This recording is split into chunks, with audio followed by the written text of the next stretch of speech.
All right, guys.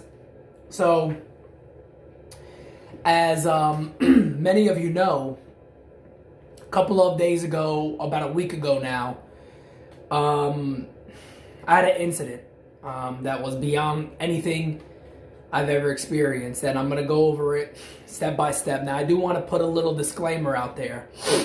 Um, it the whole story and the situation, I'm going to explain each step of it. There's parts of it that tend to fall maybe a little on the spiritual side. And I know there's people out there that probably watch me that are not believers, and this is not meant to make you a believer, make you feel a certain way, make you think a certain way. This is just a story of exactly what happened. So a lot of you guys know I've been recovering. You know, my eyes, I feel like my color is still not fully back. Anyway, let's jump into it. Because I did want to make this, and I hope that maybe, this will make you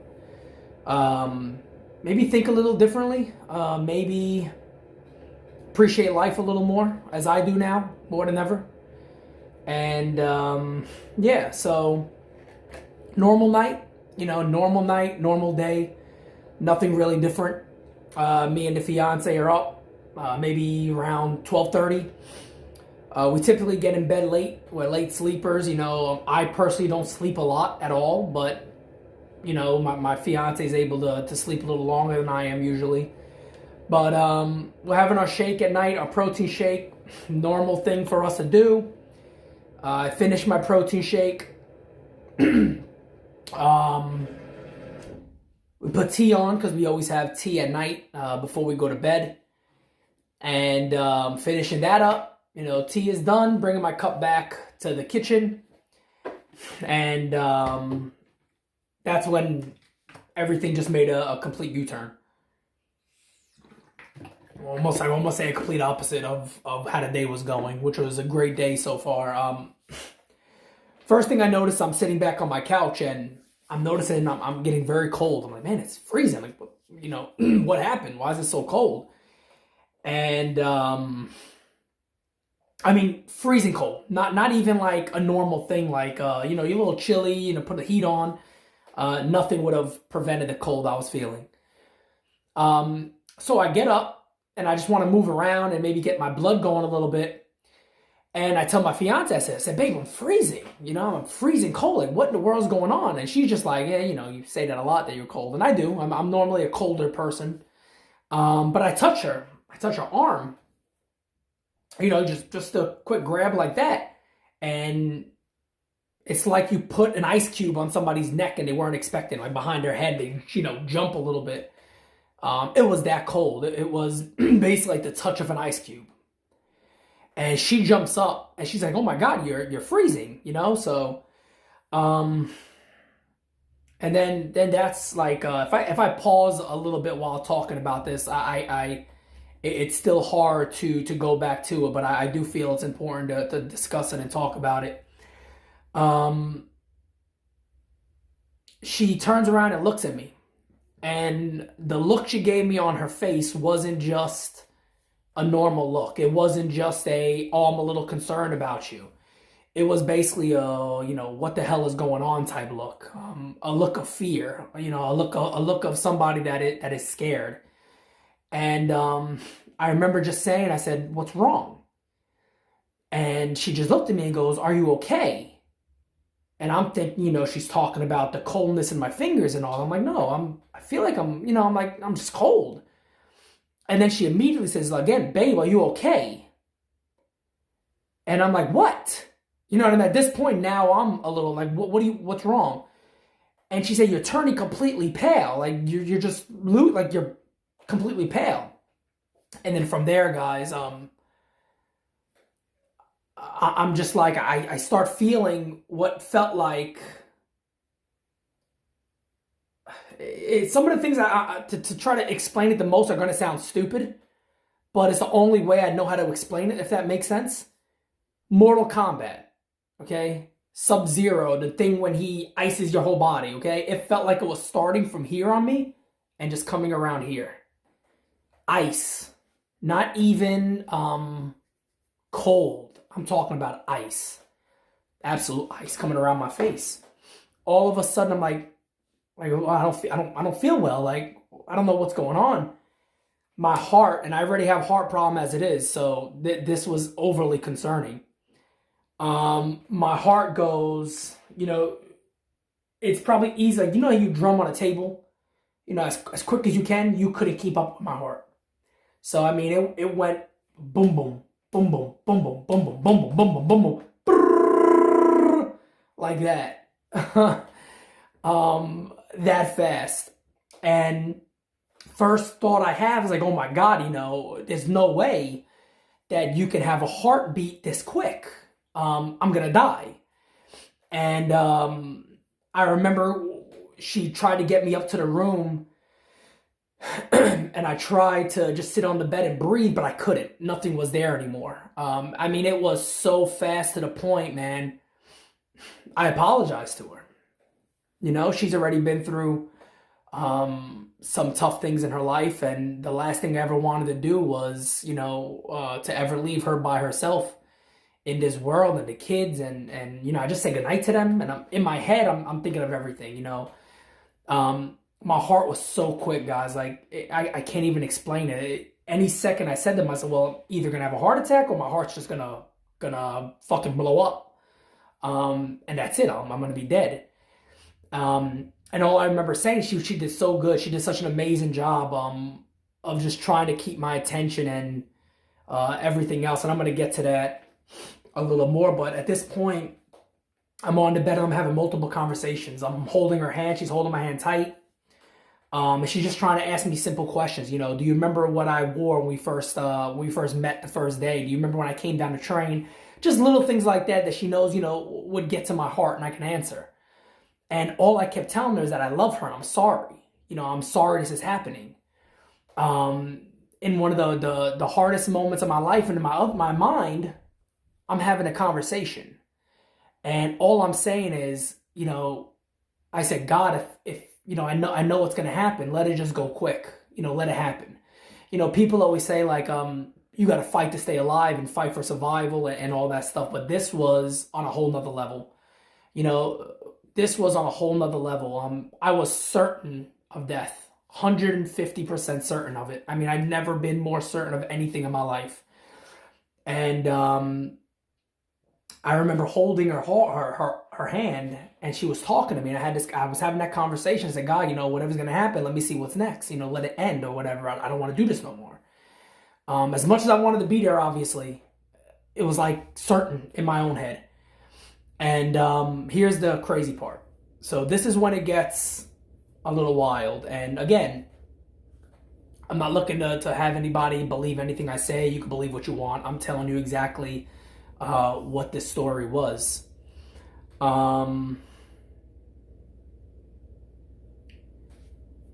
Next thing I remember is nothing. And what I mean by that, let me explain it. I hear complete silence. Mind you, I'm laying down. Okay, I'm laying on my back. I hear complete silence, nothing. But I'm seeing everything. But I'm not seeing everything from here. Okay? Listen to this. I'm seeing everything from about 2 feet higher than my own head. I'm not seeing nothing from my eyes. Not from here. Not from the level that I was at. I'm not seeing anything. I'm seeing everything like on a... What is the mode that makes it long? Like, what do you do? I think, what is it called? Portrait mode, is it? When you scan the camera and you can see like the whole room. I was seeing everything like that. So I was way above my own body. And everything was in silence. So I didn't see nothing. I could see everything. I just couldn't hear anything. I still see my wife talking to me. I still see my hand being held. And during this time, my fiance said my eyes were wide open, not blinking at all, just like that. Just wide open, not blinking whatsoever. And I was holding her hand very tight. My eyes were wide open, no blinking at all. She told me this went on for about a minute and a half. Just not blinking whatsoever, holding her hand hard. During that time, as you guys know, I got a new cat, Georgie, who's our cat. We got about 6 months old now. Never is loud, never is aggressive or anything. She said during this time, he's in the crate, he was sleeping. He was already sleeping. Whatever he felt or whatever happened caused him to start screaming. So he started doing a cat, the cat they do, meow. This dude was going full out, row, row, like as loud as he can. And like hitting his crate, like he wanted to get out. Next thing I remember is I felt like I got hit with a fireball. And my entire body got blasted with heat. Like skin melting heat for a millisecond. Boom! And then I blinked and I was back up again. I mean, in the split, felt boom, power, bam, right back.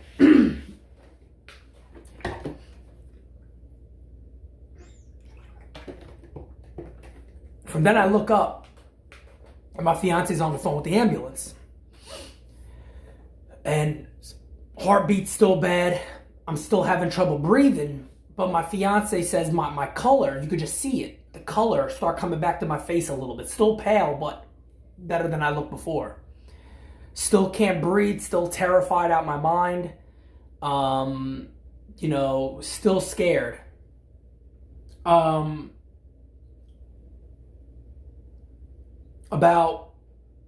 I heard the cat doing his little loud meow after that. Then he stopped. He didn't do it no more after that.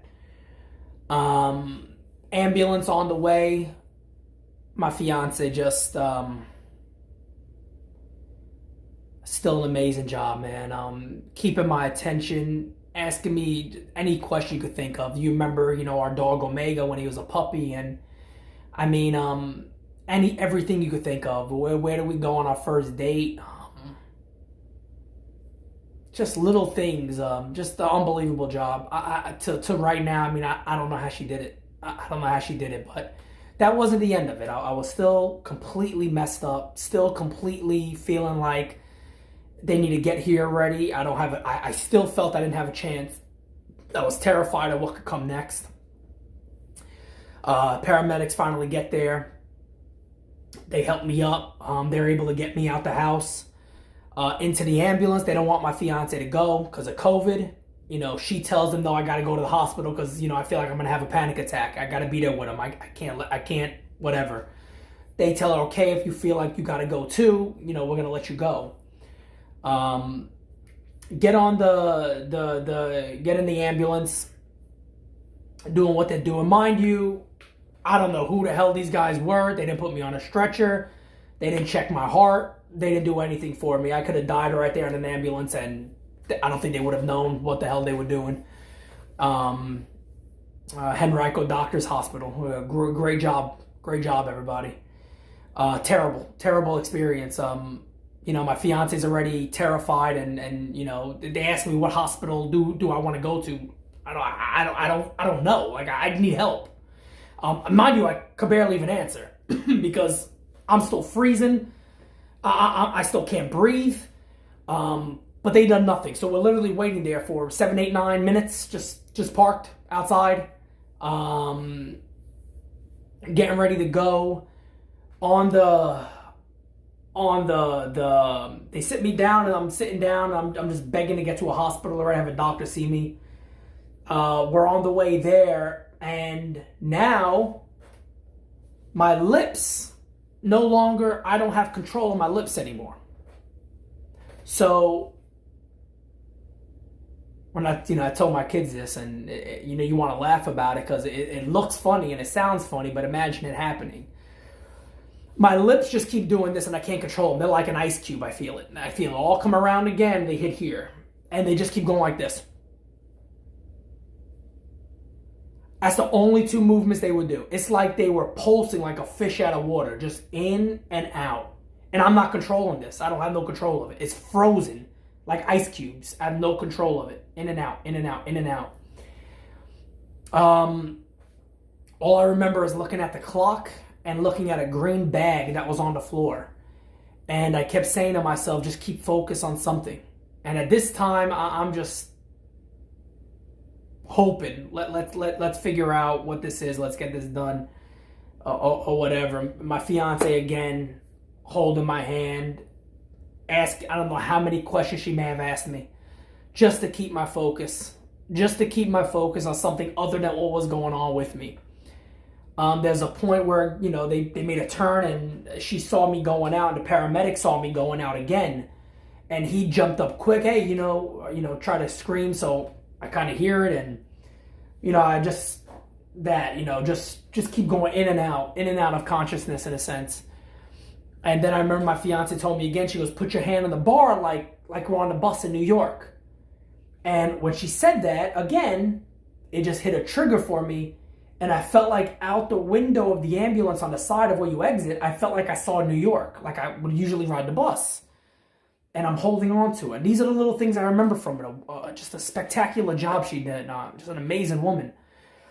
So anyway, we're finally there. We get into the hospital. They get me out. They carry me out. Get into the emergency room. They get me in there quick. Maybe 2 or 3 minutes go by. My fiance's panicking because, she has my phone. She can't contact me. They won't let me in the same room. She's bugging out, absolutely flipping out. I hear her. I can still hear her voice. I hear her screaming.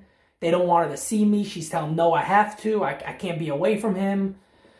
The nurse comes in the room with me to start doing everything for me. And I remember just reaching out for her arm. And I told her, please tell her I'm going to be okay. I'm going to be okay. So, and she doesn't listen to me. I'm like, please tell her I'm going to be okay. So she finally leaves and tells my fiance what I said. And she brings my phone back to me. The phone's on the floor. I don't have anything. Doctor comes in. Immediately, they go to the EKG machine to check my heart. At this time, I don't remember much. I just... I don't think I have many of the bruises anymore. I got pictures of it. But get my blood out. IV is hooked up to get me liquids in my body. EKG machine to make sure, my heart's okay. Doctor comes back. Matter of fact, hold on a second. They do all that for me. I'm relaxing. Doctor comes in maybe 10 minutes after everything. They draw blood. My IV is good. I'm slowly starting to feel like maybe I'm recovering a little bit from this. And I talk to the doctor, and I tell him everything that happened as easy as I can, not too easily, because again I'm still going back and forth. I'm still breathing. My breathing is still bad. I'm explaining to him what happened, and he goes, you didn't have a heart attack, you didn't have a stroke, nothing like that. We're not sure what it is. They asked me, have you been taking drugs? Do you drink a lot? No, none of those. And like I told him, you ran my blood and my urine, check. Check. If I'm a druggie, tell me, I'm not. So, nothing like that. He doesn't know what it is. He has no idea. But what he does tell me is pretty scary. And he told me flat out, he said, if she was not with you, meaning my fiance, if she was not with me when this happened, I would not be here today. Because based on what the paramedics seen and told him, what we described to him, I would have given in to what was happening to me. The extra focus elsewhere saved my life. And that's on my fiance. Flat out. He told me that exactly. He said, if she was not there, you would not have made it here today. Based on what you're telling me, what she's telling me, and what the paramedics told me. You wouldn't have made it here today. So when he leaves, he's going to come back and check me. He goes, I want you to stay longer. Obviously, he's not letting me go now. It was there for maybe 5 hours altogether. It's probably about maybe 30 minutes in, 45 minutes into it. I get my phone, tell the babe I'm okay, and I could show these. Well, I'm using my phone now, but if anybody ever is really interested in this part, let me know, and I'll take a screenshot for you and show you. So, I'm religious, but my fiance is a lot more religious than I am. So she's asking me a bunch of questions. My answers are all quick yes or no's and okay and stuff like that. Nothing a lot because I couldn't. I was still so in and out. I really couldn't do it. My body's obviously recovering. I'm breathing heavy still. And she's sending me messages.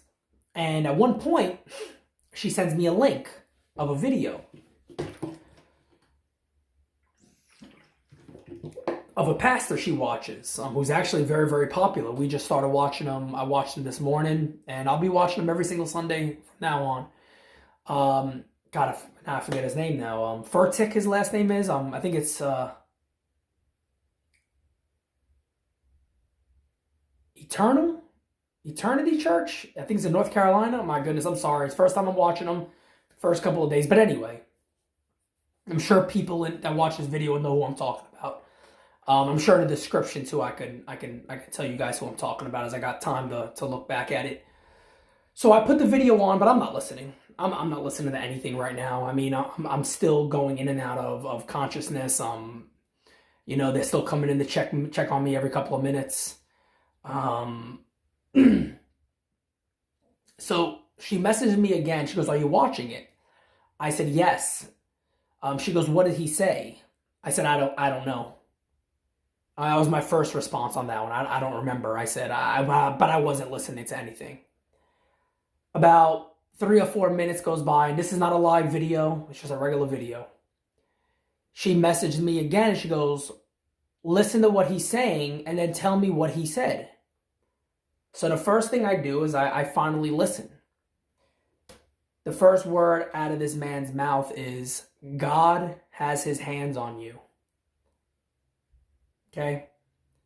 I sent it to my fiance. He said, "God has his hands on you." It's the first thing I heard. First thing I heard. No way she would have knew. It wasn't a live video. It was just one of his sermons. And whatever one she picked, weren't in the same room together, wasn't listening to the same thing at the same time. Impossible. First thing I heard was that. And I send it to her. And she just responds back with a smiley face. I personally believe that was a message from God to relay to me through my wife, who I will listen to, through a pastor that is obviously in some sort of high praise, or capable of doing it. God uses people all the time to pass through messages, and I feel like that was a message. And after that, I'm still not thinking well, but I think she had a feeling, the worst was over. The worst was over, and now you're going to be okay. The worst part is done. You're going to be fine. After a few hours, again, go by, I'm really now starting to have a conversation with myself, and I can understand it. And at that point, I said, I'm getting better. I'm feeling better because I can actually understand myself. As crazy as that sounds, I can feel like I couldn't have a conversation with myself before. I didn't know what the hell was going on. All my levels were terrible. My heartbeat was through the roof. My blood pressure was low as hell. Nothing was good. Dehydrated like crazy. So doctor comes back. "Hey, how you feeling?" I said, "I am feeling a little better now." Make sure I'm taking a cab home, obviously. And again, just tells me, he writes me a specialist to go see a cardiologist. He wants me to do that. He said he's pretty good with the heart.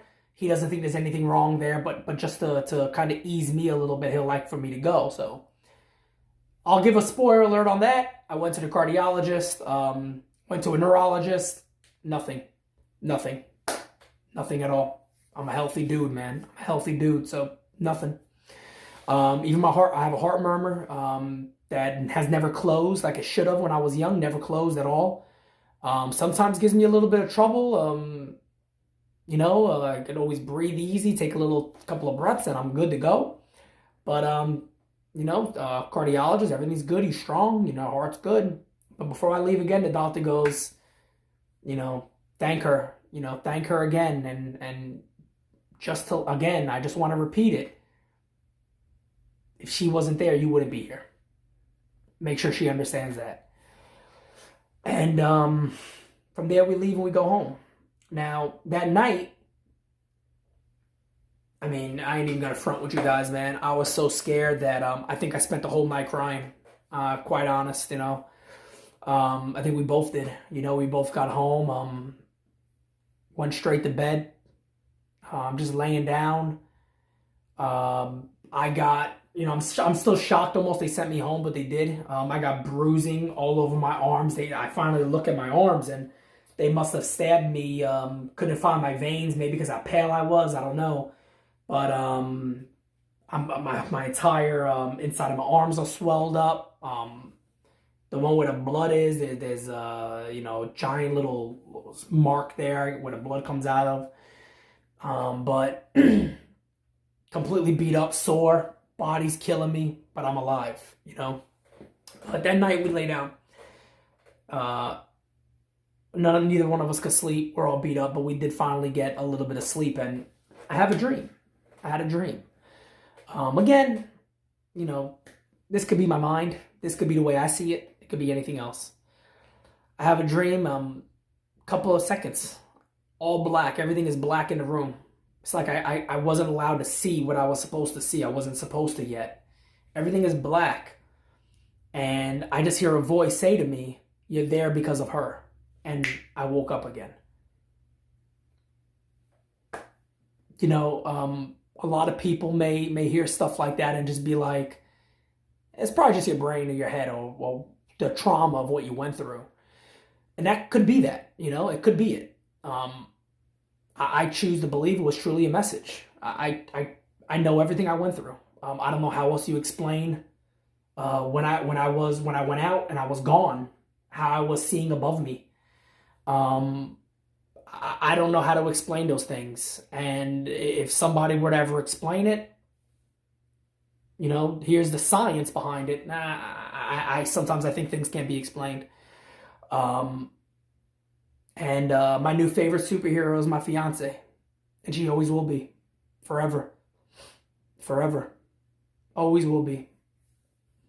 And I even told her recently, I said, at this point, yeah, we just got to get married. I said, it's time, babe. It's time. Like, no matter big wedding, none of that stuff. It's time we go do this thing, right? But my message for this, and we're still recovering. She's gotten worse than I have been because the trauma is still here. And, she got a lot better today. We both finally slept a lot the last 2 days. But we're doing well. Scary thing is, I don't know what happened. I don't know what happened. A couple of people said maybe a panic attack. There was no panic from me, from nothing, at all. Doctor even said, you under stress or no? This is the best. Unfortunately, some people have done bad in COVID. Unfortunately, I've done great. I'm doing great. I'm doing fine. I feel great. So I don't know. I'm still going to doctors to see if maybe we can figure something out, but I don't know. Nobody knows. But my message here is, love your family, man. Love your friends. Love your friends. Love your family. Love your kids. Don't go to bed angry. Don't go to bed and the person you love, you don't let them know that you love them. Don't ever do that. Don't do it. When you're gonna fight, you're always gonna fight with somebody you're with and all that. But let them know that you love them. Let them know that you care, man. Scariest thing for me was that I was going to let my wife down, my fiance down.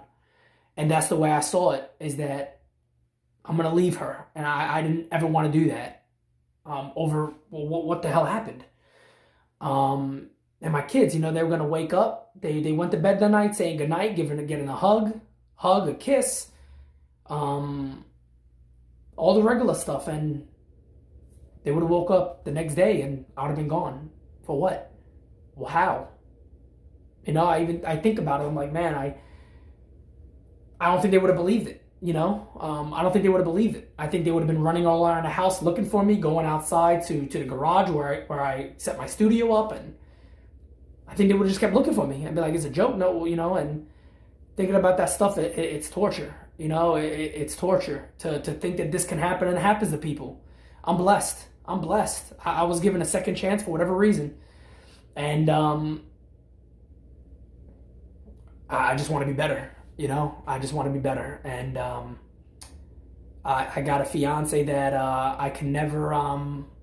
There's nothing I can do to repay her for what she did for me. How she did it, I don't know. Even she doesn't know. How she kept her calm, I don't know. But man, I didn't think I could love that woman any more than I do now. I didn't think it was possible. But I do. Strongest woman I know. My parents are obviously grateful for her and obviously thankful for what she did. How she did it again, I don't know. Even she doesn't know. Maybe one day we'll do this conversation together where I know she could be more open to talking about it. But even now, when we talk about it, while I did this, I can feel my hands getting cold, and it brings back stuff you kind of want to forget. We even had videos of the day, and not of when it happened, but of the day. And I'm like, I just want to cancel that day. I don't want to think about it really. But I don't know how this would help anybody, if it will. But guys, understand that I'm here. I feel okay. I feel better. Thank you guys for your well wishes. I greatly appreciate it. I love you guys. I truly do. That's why I said, man, life is so much more important than a lot of the stuff that we revolve our life around. Life is truly precious. Truly precious. I was not ready to go at all. That's the scary thing. I wasn't ready to go, but at that point of when it got so bad, I was asking to let it be done. But I never want to leave my fiance where she is, our kids where they are. I got to be here for them. 100% I got to be here for them. And, I've been eating so healthy. I'm going to get even healthier. That's what I get from this. Regular checkups. I want to be here. So take care of your health. Thank God for me. God Almighty is everything for me. And I believe I know what happened. I believe I truly know what happened. I don't think it was my time to go. And whatever happened, and I was saved for whatever reason. I got more to give, I guess. But I've been asking him to show me, what is it? Is there something next? Is there something I'm supposed to be doing? For the people that don't believe anything like that, just stay healthy. Oh, that's all my message. You don't want to believe the spiritual side, that's okay. Just stay healthy. Love your family. Keep them close. And be thankful for everything you have. Be thankful. I've been faced with that now. And a lot of the projects and stuff I was working on got put on the back burner, and it's gonna be a while until I feel like I'm capable of getting up and doing what I was used to be doing. And we just want to stay together, me and her. We've been together every day, all day, getting through this together. It's been over a week now. We're finally feeling like we're getting there. But again, guys, thank you for listening to me. I appreciate you all. I love you guys. Thank you.